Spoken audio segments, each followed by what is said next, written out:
mgeni rasmi, mafanikio haya ambayo leo tunayazungumza hapa ya miaka 49 tangu kuasisiwa kwa Chama cha Mapinduzi ni pamoja na maendeleo ambayo yanaonekana.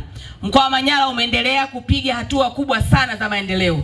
Katika mwaka huu ambao tunakwenda kumalizia wa fedha ambao sasa tuko nusu, tulitengewa bajeti ya zaidi ya bilioni 370. Mpaka ninapozungumza na wewe tumeshapokea takribani 58% ya fedha hizo kutoka serikalini. Maana yake ni nini? Maana yake ni kwamba tunakwenda kuongeza kasi katika utekelezaji wa ilani ya uchaguzi ya mwaka 25-30 kama ambavyo imeainisha vipengele vyake na vipaumbele vyake.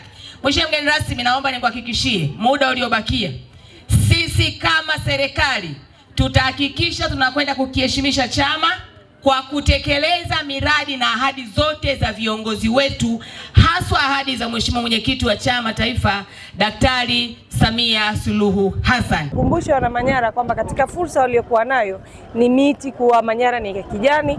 Hivyo ajenda mwenyekiti kupanda miti, panda miti, panda miti, nimeona nisisitize hapa katika mkusanyiko wetu huu, lakini katika siku ya kuadhimisha sherehe za miaka 49 ya kuzaliwa kwa Chama cha Mapinduzi.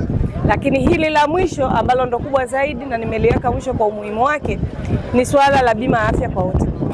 Tunakumbuka katika kipindi cha kampeni, kipengele kile cha siku 100 za kwanza za kazi za Rais Dr. Samia Suluhu Hassan baada ya kuapa ni kuhakikisha kwamba tunaendelea kwenye kutekeleza bima ya afya kwa wote.